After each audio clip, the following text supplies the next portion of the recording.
It's about taking the world around us and exerting our effort to improve it. Like, does he realize that, like, literally everybody says they want the world to be better than it is? Like, you're not going to find pretty much anyone outside of, like, I don't know, Skeletor or something, saying that the world needs to be worse. The question is what we think makes a world better or less so.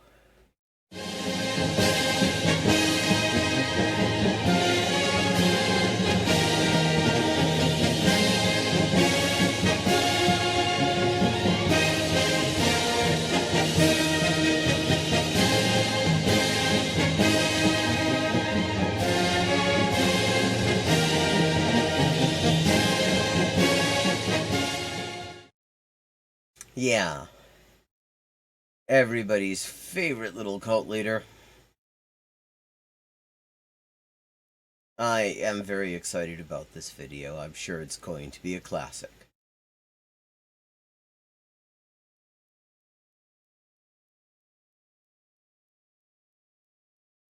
If it'll load, that is.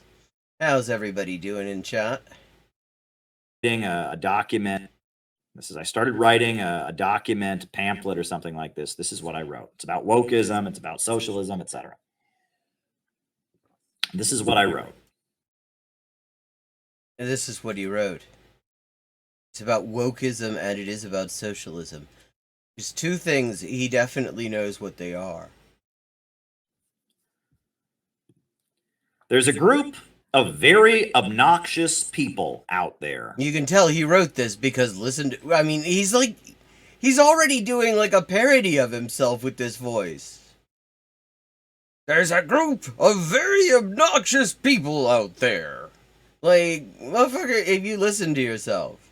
Ever. These days. Many of us find them very annoying. They always want to remind you how good they are. They always want to remind you what the how the rule of thirds work. That's so cute that he's got his book about We Are Shitty Builders right behind him there.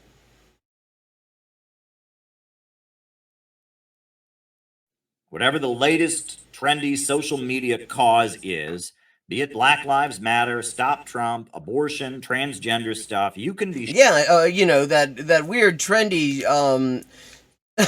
that weird trendy social media thing that just came out of nowhere, abortion rights. That, you know, only about, I think, 60-70% of the population are for them. Some more in some polls. It's just a trendy social media thing. You know, like trans people. Like, I mean, the only reason that Magnus Hirschfeld, in Berlin in the early 20th century was studying trans people was because it was that back then they didn't have Facebook. It was on MySpace back then. It was a big trending MySpace thing. I was never on MySpace. I don't know if things were capable of trending there, but I'm gonna assume they were. It was just a social media thing. Like, you know, like how not wanting black people to be murdered by cops is just a weird social media thing. Nobody ever wanted to do that before, wanted to not have that happen before social media.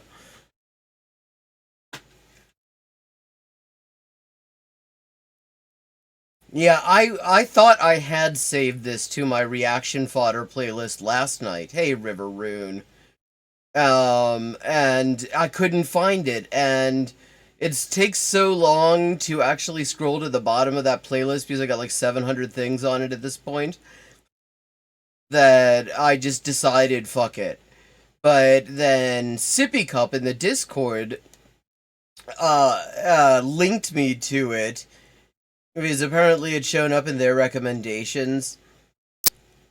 So I decided it was meant to be.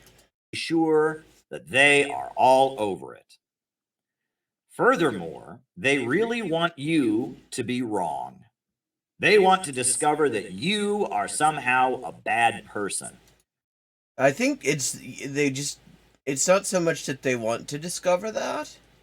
It's that every time you engage with anybody, it turns out you suck. Talking to them is frightening because they are listening to every word that you say. Caleb does not like it when people listen to him. It really does not go well for him when people listen to what he says, because what he says does not reflect well on him. In the hopes of being able to correct you somehow, and thus prove themselves to be more good than you. In their mind, To be more good. the way He wrote this. to be a good person is to constantly expose, denounce, and disavow other people. This guy wrote an entire book denouncing what he thinks BreadTube is and claiming it's a CIA conspiracy. The more you call out others, the better you are. But the traits that make them so obnoxious go far beyond their excessive political correctness. They often have a lot of body piercings. What decade is this motherfucker from? I am certain he's actually younger than me, and yet he talks like people. Yet he talks like middle-aged people in the 1990s. These damn young people with their grunge bands and their piercings and their fucking flannel. What the hell are they doing? I mean, it is wild. Bonsoir. They often have hair that is an unnatural color. They often classify themselves as being some obscure sexual or gender identity. You know, some obscure sexual or gender identity. I love how it's obscure to him. What the heck? What planet is he from? Wow, what? You're gay? What in the hell is that? I've never heard of a gay. What is a gay? Hello, fellow kids. Could somebody please tell me what a gay is? God, he wrote this. I cannot emphasize enough that he put pen to paper. He put pen to fucking paper. He wrote this thing out. He looked at it again. And he said, I'm going to read this as is. I mean, this sounds like a David Brooks article. They often openly discuss issues related to their mental health. Why can't people, keep mental health issues a secret? Desire to prove to the world that they are good is compounded by a very self-indulgent quest to determine their own unique identity and experience. This guy founded 2 separate cults by the same name. He's written an entire library of vanity books. No one has ever suffered as much. He insists that his cult members call him the ideological leader, to the extent that it's literally in the bylaws of the second for-profit corporation he has founded called CPI.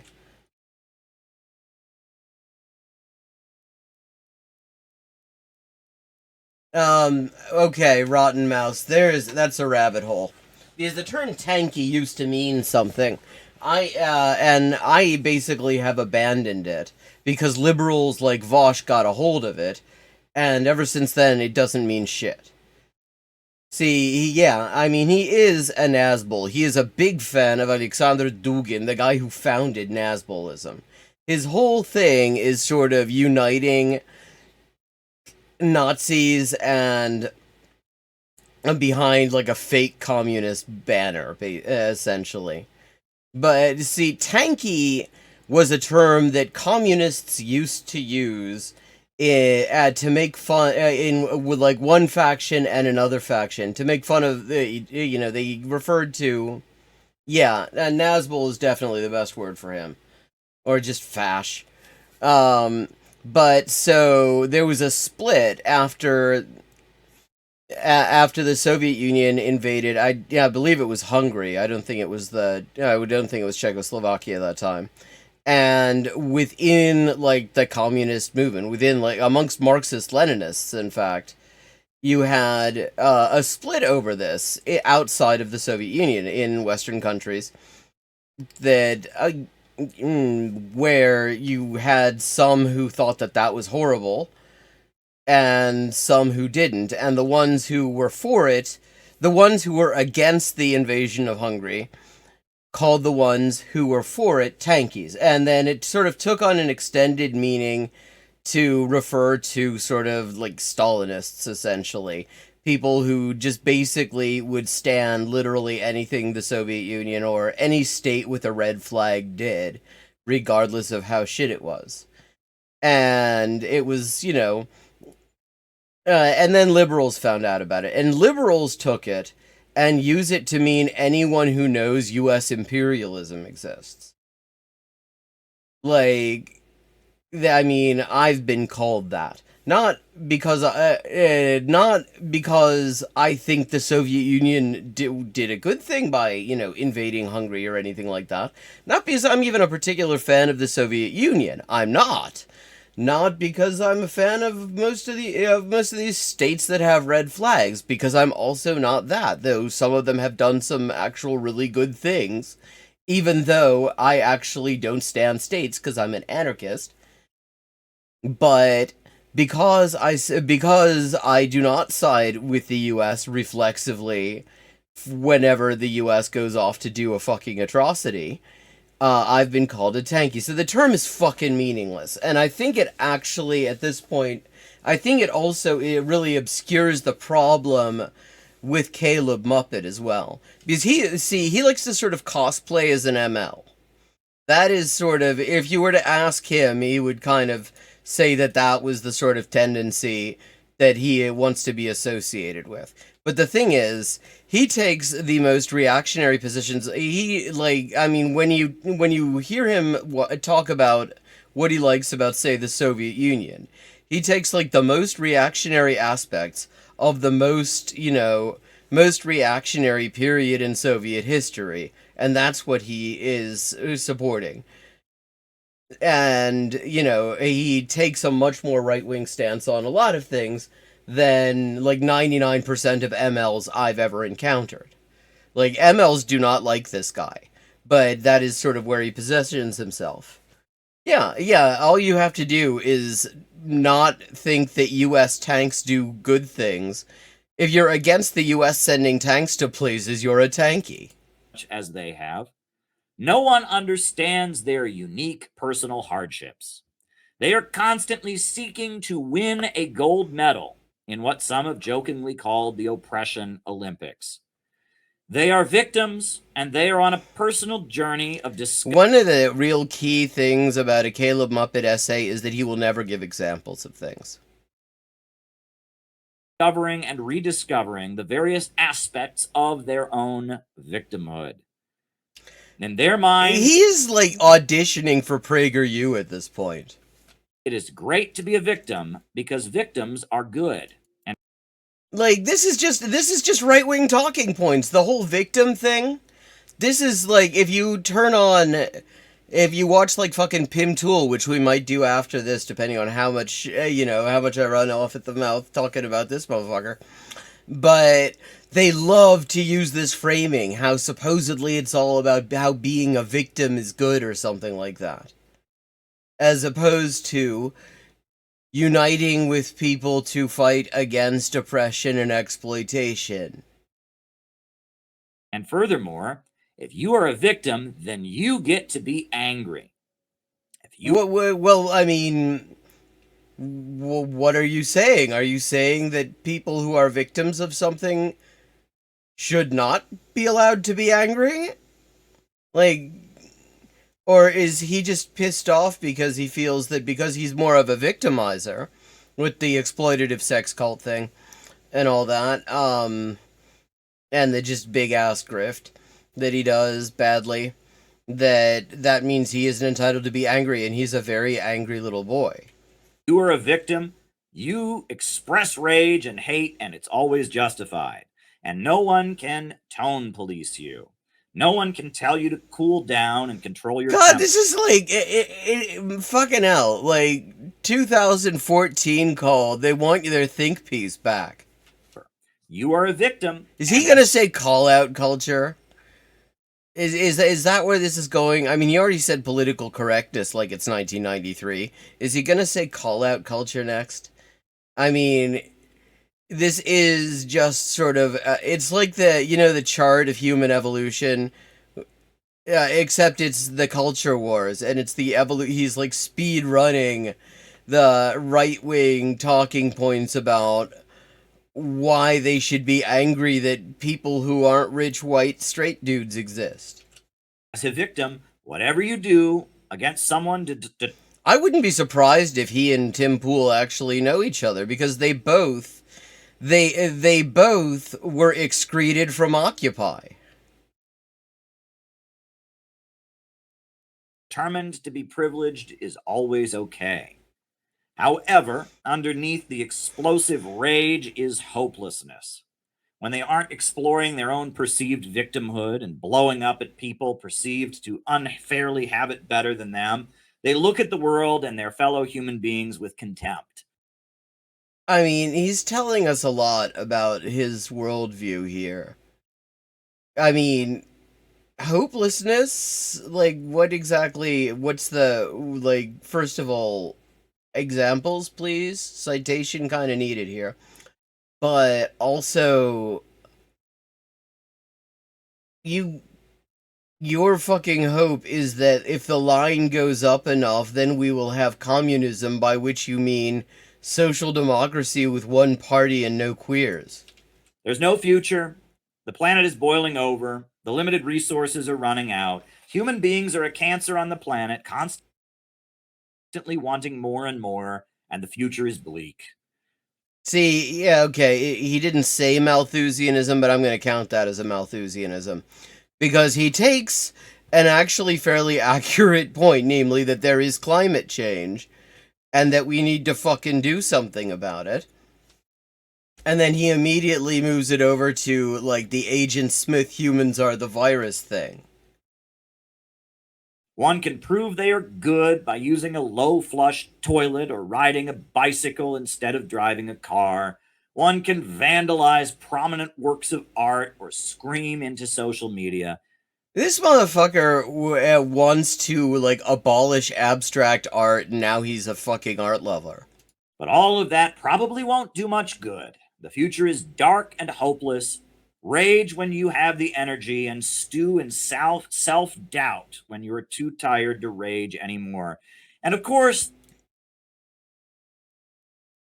Like,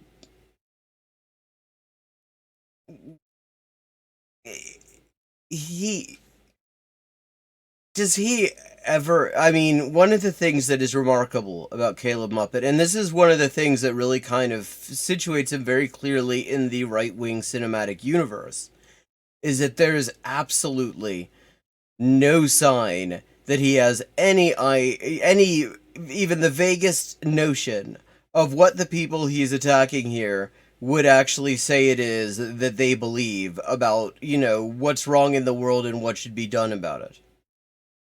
It's just one standard, like, Tim Pool caricature after another. there's always the great pastime to take your mind off of it: drugs, magic mushrooms, ecstasy, cocaine, opioids, marijuana. Yeah, I mean, that's what everybody, I mean, yeah, that's what you find amongst the woke set, is everybody's doing the cocaine, like it's fucking Wall Street or something. And just good old fashioned alcohol. And if you're cutting yourself or committing suicide, this shows just how oppressed you are. And you Actually, yeah, self-harming behavior does tend to suggest that a person is perhaps not having a great life. People tend to do that when their lives are actually not entirely free of shittiness. You will get more and more sympathy from the world that doesn't understand your hardships. We're all going to die anyway. There's no future for our racist settler colonial civilization founded I mean, what is he gonna say that it's not a racist settler colonial civilization? on preserving cisgender patriarchy anyhow. So why not zap your brain so Like, I mean, this guy like, pretends to be a communist, which, I mean, in, like, for normal people, does mean that you want to fundamentally reorganize this society. And usually the reason communists and other people who want to fundamentally reorganize a society want to do that is because they got a bit of a bone to pick with the society. Like, is he, what, I mean, what's the point here? Yeah, I mean, is he saying that we should maintain the racist settler colonial society? Is that what he's saying? Mr. fucking, Mr. fucking, portrait of Fred Hampton in every speech that you give? everything is a blur.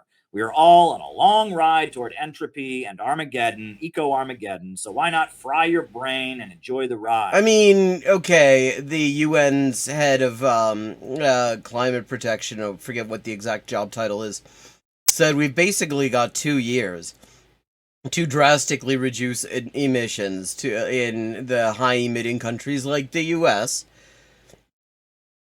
if we want to have any chance of avoiding the worst of climate change. And it seems to me that's the sort of thing we should actually care about. Like, it would be really nice if, I mean, just this past year, 2023, we had a year that was so warm that all of the climate scientists are confused by it. Like, none of their models predicted this. Months into 2024, scientists still aren't really sure whether their models can account for what happened. Which means we actually are on uncharted territory. But yeah, go on about how the climate isn't an issue we need to care about. Like, I mean, this guy claims that that it's those of us who are saying that we need to do something about that, who are saying that there's no future. It's like, no. The whole point is, if we want there to be a future, we gotta do something about it. And it's not even that, it isn't, if you actually look at the emissions problem we have, what we really need to get back to, the bulk of the emissions that are causing this warming, to the extent that we had 80-degree temperatures here in April, several days in a row last week. Like, to the extent that actually it was a little over 50 today, which is a kind of a normal temperature for April, and it felt cold. Okay, maybe that's a problem. Maybe that's something you want to do something about. But the thing is, what we need to do, essentially, to have a shot at, stopping or delaying this, or at least avoiding the worst, is get back to where our emissions were in about 1979. And a lot of that we could do just by getting rid of a lot of extremely pointless shit that does not benefit anybody. We could get very far in that. Like, for example, there's the US military. Or there's, like, there's the fucking Israeli military, which is just, like, the bollocks of the US military. And their genocide in Gaza has accounted for a substantial amount of the world's emissions since it started. Like, stopping that is actually not only good for the climate, but it actually is just good generally. Even if they were fucking carbon neutral genociders, it would still be good to stop that. I mean, this is just wild. And nothing stokes their rage more than seeing people who have opposite sentiments. Exercising and physical fitness are triggering. People I don't think he knows what those words mean. starting their own business or getting excited about their new project. Well, so, like, this is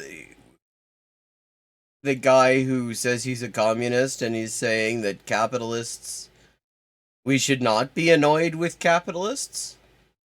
Just have to be shut down. How dare these people be optimistic?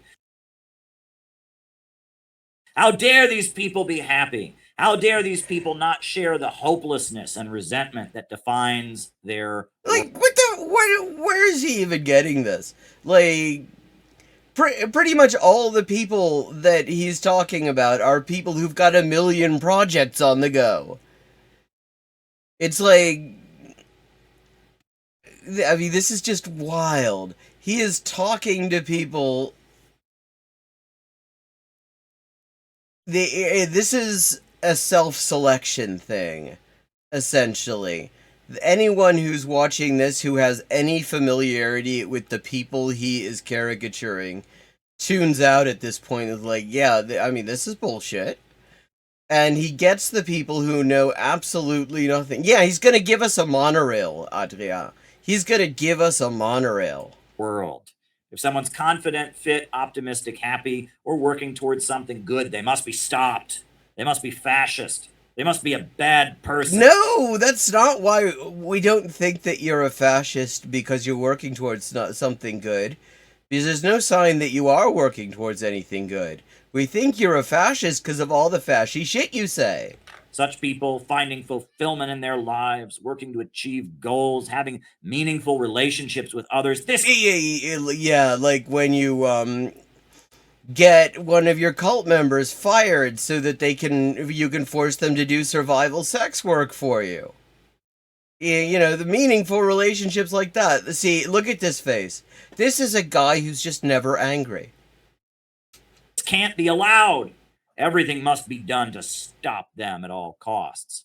Yes. Yeah, I mean, you got us right there. I mean, I know I, for one, am always saying you need to stop having meaningful relationships and having good in your life. These people are suddenly willing to work with people that they deem toxic, including the U.S. government, the police, and the military, if it means shutting down some confident, happy person out there.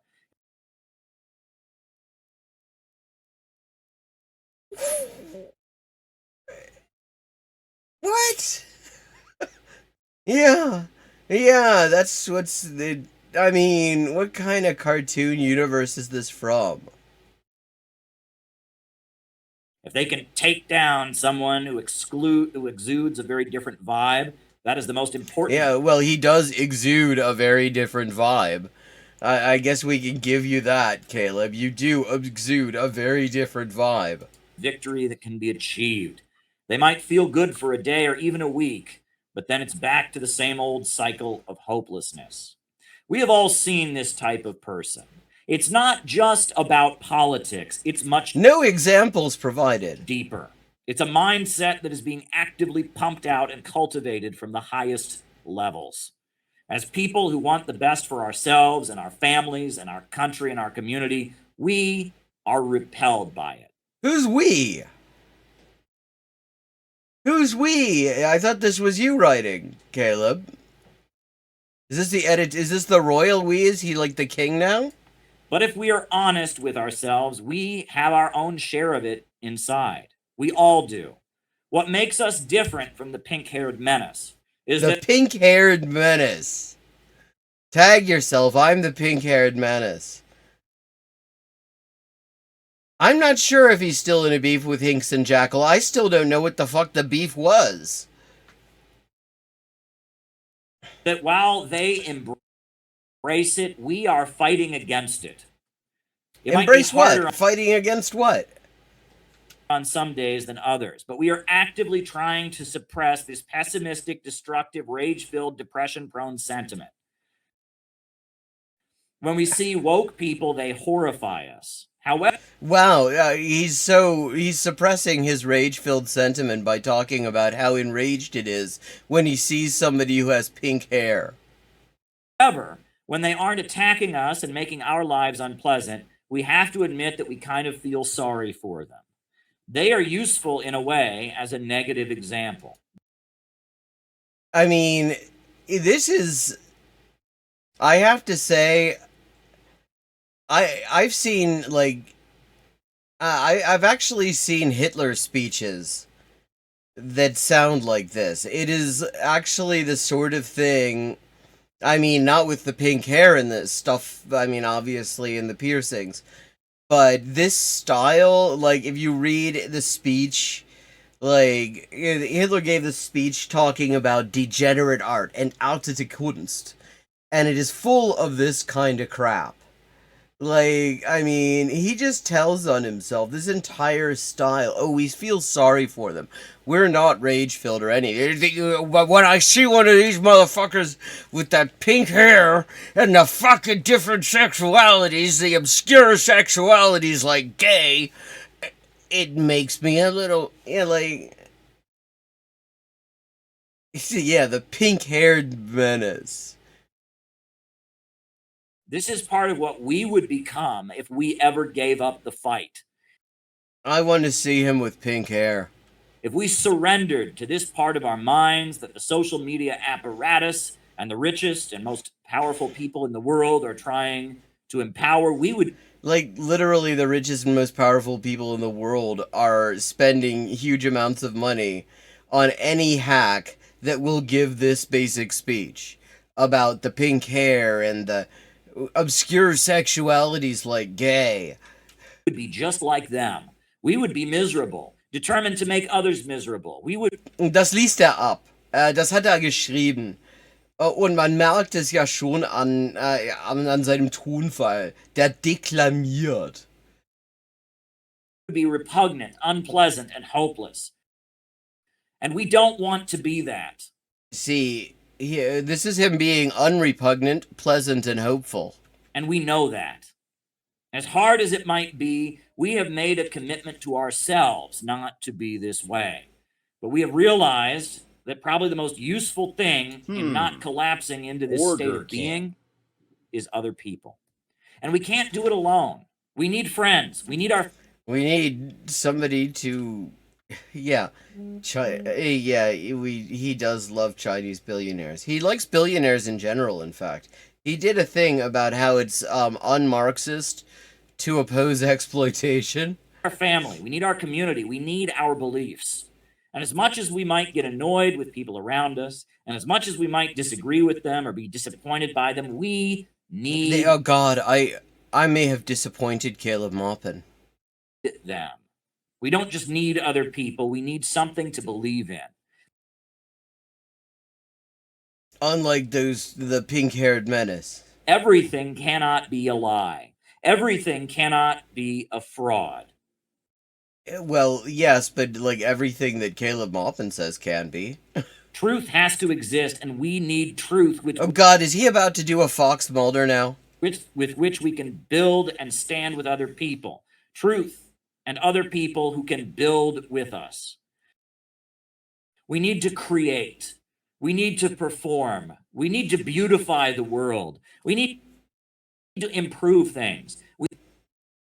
Wow, unlike the pink-haired menace, he wants things to be better. See, that's the disagreement, because if you talk to pink-haired people who are apparently a recognizable, identifiable political group, according to Caleb, you talk to them, they'll say, no, what we need is for things to be worse. We want things to be worse. We need to help people. We need to feel a sense of satisfaction. He, for example, helped people by collecting rent off of people to live in a shitty hotel in Jersey City in his cult. Comes from like making a contribution. And it's not about making money. It's not about getting a better reputation. It's about taking the world around us and exerting our effort to improve it. like, does he realize that, like, literally everybody says they want the world to be better than it is? Like, you're not going to find pretty much anyone outside of, like, I don't know, Skeletor or something, saying that the world needs to be worse. The question is what we think makes a world better or less so. We want living standards for the people of our community to go up. We want the level of material What is your community, though? comfort and technological advancement to increase. We want people to live longer and have more children. We want life to be easy. Why do they have to have more children, though? I mean, why don't we... I mean, living longer, cool, all for it. But, I mean, maybe people should have as many kids as they want, and if that is no kids, that's also cool. Like, why are we outright saying we want them to have more children? Easier and more comfortable. We want hope. We want community. We want truth, and we want to grow. And if this personality that I've just described, This completely nondescript personality, this personality that wants good things and doesn't want bad things, this personality that I have very specifically designed so literally any rube can see themselves in it if they just don't realize how nondescript it is. this way of existing and being that stands as The way of existing and being where you want good things. starch dichotomy to A starch dichotomy. You know, that's like that's the kind of, you have to ask for that kind of dichotomy when you go to the dry cleaners. They will ask you, do you want a dichotomy? And you have to say yes, and I want it starched.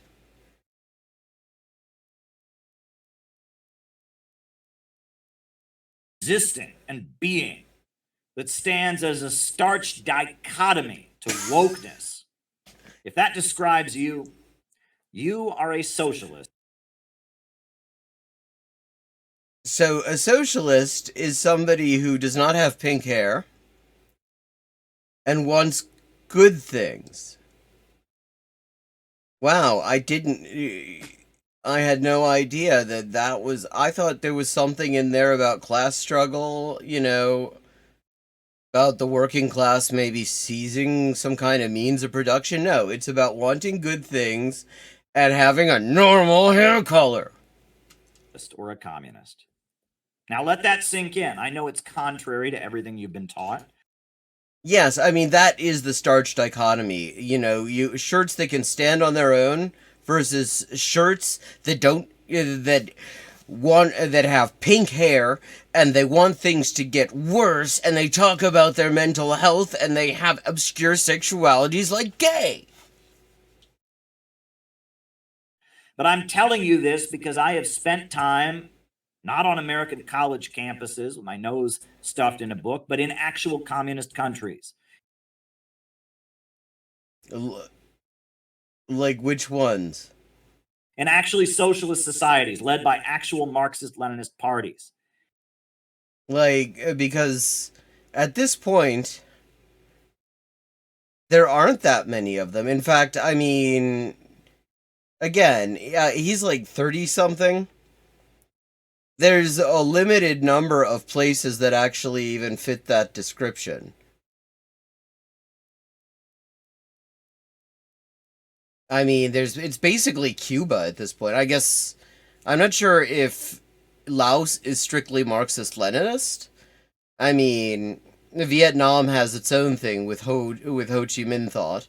Although it is, I mean, you know, from what I've gathered from Luna Oy, it is compatible with MLism, but Vietnam and China don't always get on particularly well.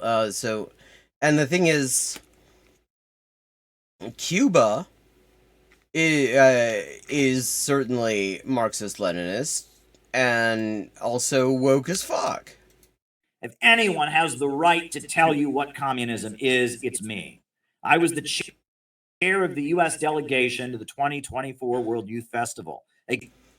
the World Youth Festival to Russia, which is not only is does not even claim to be communist, but if you watch, okay, there's a YouTuber, an ML YouTuber from Russia called Andriy Rudoy. And one of the things he does is he talks about the reactionary bullshit in Russian school books, in particular, how they demonize literally everything to do with the Soviet Union. Like, literally demonizing anything to do with the Marxist Leninism that, again, he claims to be associated with. I mean, he's done some really great stuff on that. He himself apparently is a history teacher, or was a history teacher. So he has the actual textbooks, like, demonizing the Soviet. Yeah, he does think communism is fascism. He thinks fascism is communism. But like the Russia that he has spent so much time in demonizes the Soviet Union. And again, not a fan myself, though they did do some base things. They absolutely, I mean, particularly in the area of like social and economic achievements, they achieved a lot. But not my thing. I'm an anarchist. I don't stand states. But I mean, even I would actually say that nationalization isn't communism. Nationalization, like, literally, when he talks about what he wants, it is basically the Clem Attlee government in Britain. But like, I mean, even from my perspective, the way official Russia talks about the Soviet Union is unfair as hell. I mean, the Soviet Union started closer to, it started out much closer to communism than it ever was subsequently. It started out fairly close, and then it just kept moving away and away and away as it went.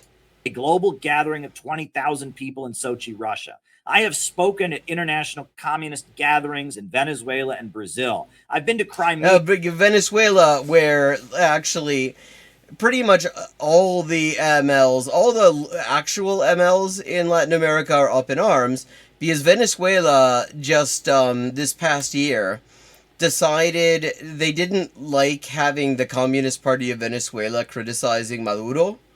So they just fired the Central Committee of the Communist Party, imposed their own lackeys as a Central Committee of the Communist Party of Venezuela. And so, I mean, if you listen to MLs in Latin America, they are quite pissed off about this. You look at the Communist Party of Mexico or Argentina, all of them. I think maybe not Chile. I haven't heard them speak, but I mean, they're shitter than a lot of the communist parties. They're really kind of useless. But like, everybody else is talking about that because like MLs, like actual MLs, tend to be a little bit annoyed when they get shut down. Like that. Yeah, I've met young communists from Donbass who are fighting to defend their neighborhood and communities each day against the Nazis and erecting statues of Lenin as they do it. Wow, I mean, that's communism right there, is when you stand the Russian reactionary bourgeois state and you build statues of Lenin. I have been to communes in central Caracas, and I have met the most hardcore and dedicated fighters for Bolivarian socialism. I risked many of whom, I mean, it's been interesting because I've been following a lot of people who were big Chavistas. Big grassroots Chavistas, and some who were actually not so much grassroots, but they were like on like Venezuelan public television, shit like that, going back for about as long as I've been on Twitter. Like, people who were absolutely, ride or die Chavistas. And every single one of them at this point is saying fuck Maduro. My life on a ship trying to bring medical aid to Yemen in 2015, creating an international incident. I know what the global communist movement and the new economy emerging in the world centered around Russia and China is really about. What the hell did the Yemen thing have to do with that, though? I mean, other than big noting himself. Have you ever noticed that every time one of these woke people who calls themselves a communist gets confronted about the Soviet Union or China or actual communist governments, they almost immediately say, well, that's not real communism. Yeah, it's not, because there's a state, and there are classes, and there is money, and there is exploitation and alienation and commodity production. Things that communism famously does not have. In fact, I mean, the thing is, like, the countries he's talking about, not only that, I mean, they would also say, yeah, we're not communism, we're trying to get there. And the debate, fundamentally, is their approach actually a likely way of getting there, or is it not? And do they seriously even intend to go there? And, yeah. So no, that is not. And literally all of them would say, no, this is not communism, we are on the road to communism. Except for the DPRK, where it depends very much on what time period you're in. Because there was a decade there when they abolished the word communism. Well, I mean, the aid ship did cause an international incident. But probably not so much because he was on it. I think it was probably because it was an aid ship to Yemen. And less so because they had a Caleb Maupin on there. And I just can't help noticing that, I mean, they were delivering a Caleb Maupin to Yemen. And Yemen said, yeah, no, we're good. You can keep him. The contrast between the new economy that is emerging in the East and the woke element being mobilized by social media to control the West couldn't be further apart. Every existing communist government in the world, Cuba, Vietnam, North Korea, China, Belarus, Venezuela, Nicaragua. Belarus does not even claim to be a communist government. It's worth noting. And they're actually, they are sort of they're slower in their neoliberal turn, but it is really going on. Like, they're not. Nicaragua, Laos, all of them support Russia and its special military operation protecting the peoples of Donbass from the U.S. NATO regime in Ukraine. Like, okay, but what the fuck? First of all, why? What the fuck does that have to do with communism? I mean, yes, all of those countries. Actually, I'm not sure about Vietnam. Cuba, probably. But first of all, he's listing a bunch of countries with very different approaches there. They're hardly all the same. First of all, I mean, like, Vietnam and China have beef going back quite a bit because China supported Pol Pot, who was trying to invade, and they invaded Vietnam and shit. But yeah, that's not communism. That's just fucking geopolitics. You can, if you have a government that is on the U.S. shit list, you need to find somebody to balance that out. So naturally, the tendency is going to be, I mean, previously it had been to align oneself with the Soviet Union. Now there's no Soviet Union, so it's like Iran and Russia and China. Yet almost none of the woke socialists in the Western countries do. I don't know if he watches this one. I know that he has watched my stream before, because he showed up in my chat. This is way before this is back when I would be like refreshing my chat window just in hopes that somebody might show that somebody just was delayed or something like that, because all I was getting was link spam. Like, nobody was watching my channel at this point, like 2-3 years ago. And Caleb Maupin suddenly shows up in my chat, demanding that I drop everything and debate him. And then I blocked him. I was playing chess at the time, and I blundered a rook. I was playing chess badly at the time. And and he then took an unflattering screenshot, claimed that I was terrified, and blocked him, when in fact the picture he got was me blundering a rook. I hadn't even noticed that he'd left this message. But so he has in fact seen me. He has in fact watched my stream. The woke people hate religion and are determined to lash out at anyone who would dare argue for the existence of God, or even the notion that objective morality and right and wrong exist.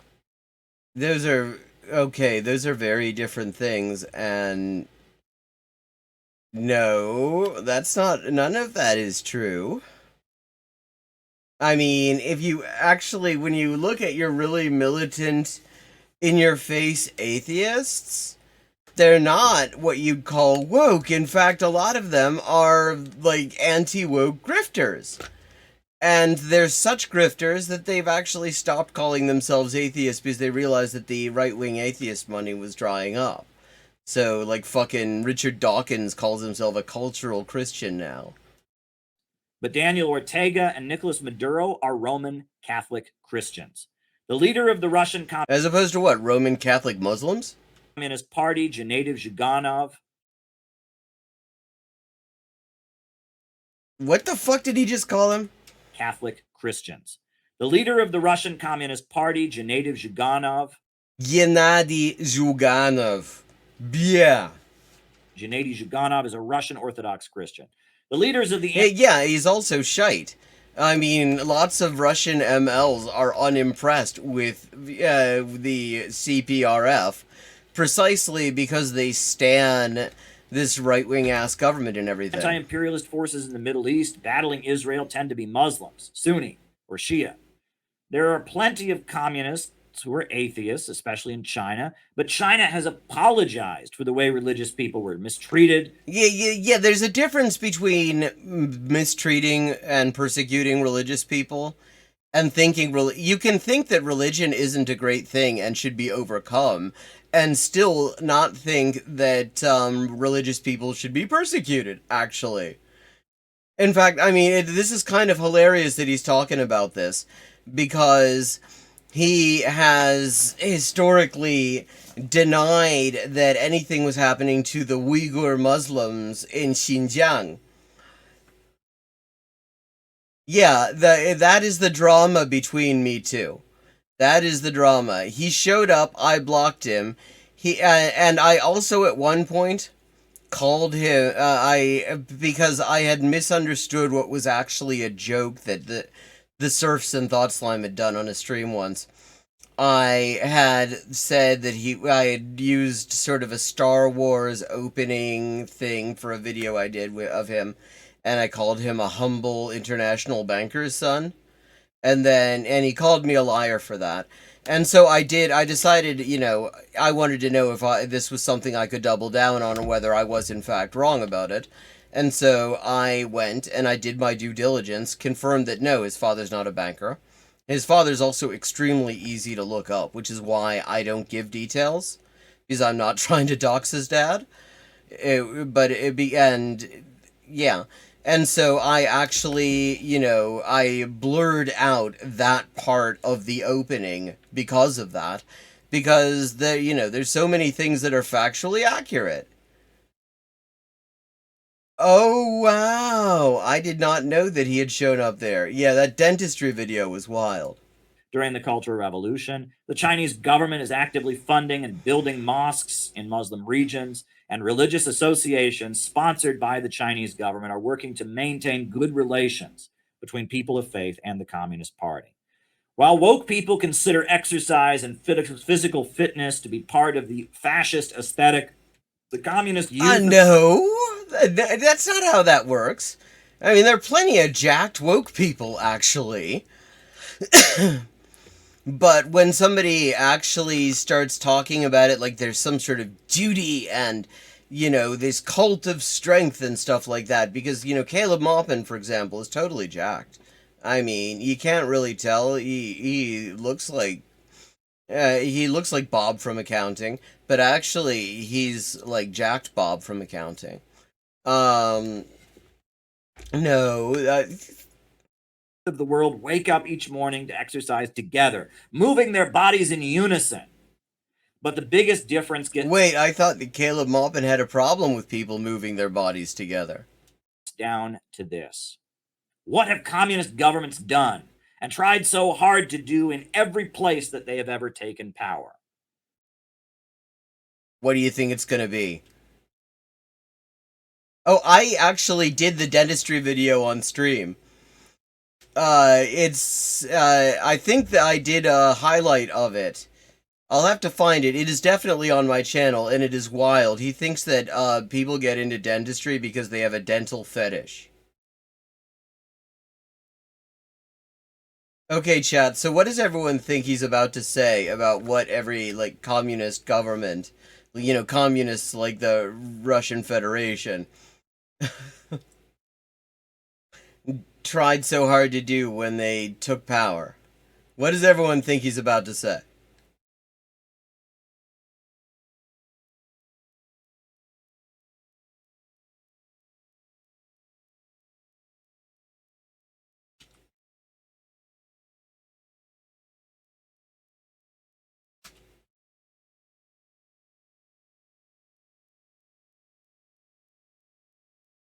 Oh, well, yeah, right.